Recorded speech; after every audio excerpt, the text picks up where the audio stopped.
So I gave him my plan all sketched out, and he laughed at me and pushed it back and said, Moses, if your plan is correct, then I'm in the wrong business. And this doesn't make sense. I can't advise you to do it. But my problem was, Ryan, that I was asking the wrong person, bro. I should have been asking God and having prayer. And that's what I did. I remember buying a little car and getting better. So once I bought a little CRX, silver CRX that just got me from point A to point Z. It was a used one, but I loved it. It was my Rolls Royce at the time. That thing just got me to the next level, and I started making sales again. So I was a top agent in 94. At the end of the day, how that happened, it's only a miracle, man, how I was able to get recognized by the company and start doing well again. So then started paying my bills, started making money. I was a top sales in 95, 96, and the quarter 97 is when the company promoted me to territory manager in 97. So fast forward that, I got promoted to district manager, regional manager, and then after being there 10 years, Ryan, they asked me to go to Louisville, Kentucky, that's where the corporate office was, and to become vice president of sales. That's when I decided, you know what, after being here 10 years, I've learned a lot, I've done well. I have 7 different offices, over 100 employees. I'm like, you know what, my DNA has always been what my mom had taught me, and have been blessed to go ahead and be an entrepreneur. And I've always had it in the back of my mind anyway. Yeah. So I turned in the keys, resigned. From one day to the next, Ryan, I didn't have an office, I didn't have employees, I didn't have nothing. So I just walked out, and then it just gradually started growing from there. Like I would have my meetings at Mimi's Cafe or Carol's off the freeway. I would meet them, give them the machines. And then finally 3 months after that, I opened an office, and the rest is history, man. Yeah. So like during those 10 years, I mean, how much were you making in the different roles? Like by the time you left, like what kind of career were you leaving? I was at 28 years old, I was making about $180,000 at 28 years old. But here's the beauty of it, man. I cashed in my 401k to open my business. Got it. So before I cashed in my 401k, that's where another miracle happened, where I went to my CPA before I opened my business. I said, hey, here's what I want to do. Here's my plan. I want to cash in my 401k. And he's like, that's the dumbest idea I've heard. So I'm like, okay, let me go to my accountant who knows me very well and knows all my booking and stuff and where my finances are. He said, yeah, no way. I don't advise that. I'm so against that. Then when I got in a car accident, I met this good friend of mine who's an attorney. I said, you know what, I'm going to go. I didn't tell him that what I was going there for. I said, hey, man, I need to come and see you. I have an appointment. Can I get an appointment? He's like, yeah, swing by.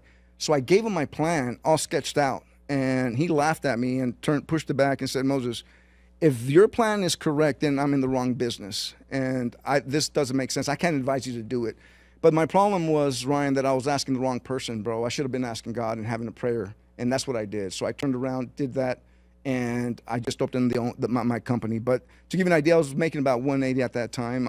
And I just walked away because I know that there was more to life. Yeah, for sure.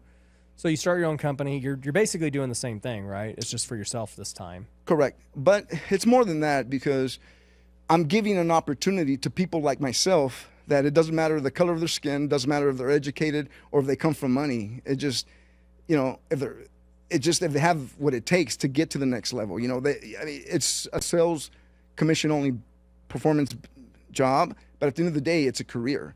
I have some agents making north of $70,000 a month in residual, because you get paid every time the credit card swipes. So as long as the customer's in business and swiping cards, there's money to be made. So, there's a lot to it. And what I do different than when I work for a large corporation, because at the time it was the second largest processor in the world that I worked for.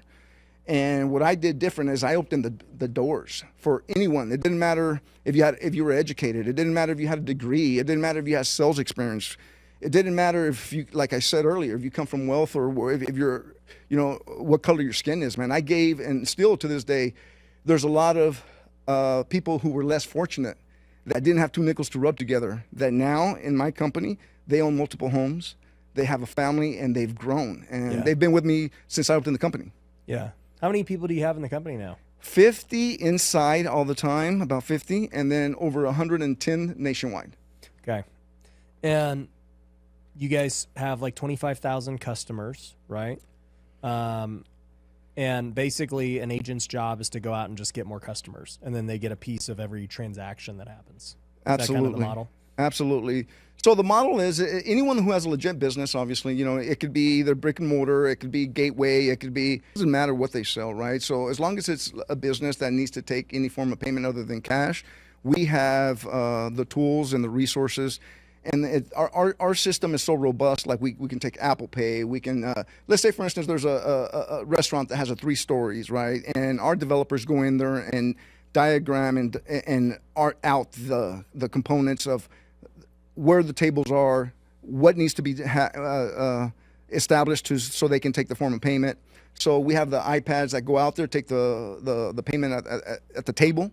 So, I mean, it's pretty robust. I mean, we have mobile stuff. We have things that are even the kiosks. Like some of you that probably are listening that already, you go to an establishment, it's a kiosk and it's self-serve. So that eliminates the face-to-face contact with people. So we do pretty much anything that's out there that you see or touch or see that takes payments. We have our hands on it pretty much.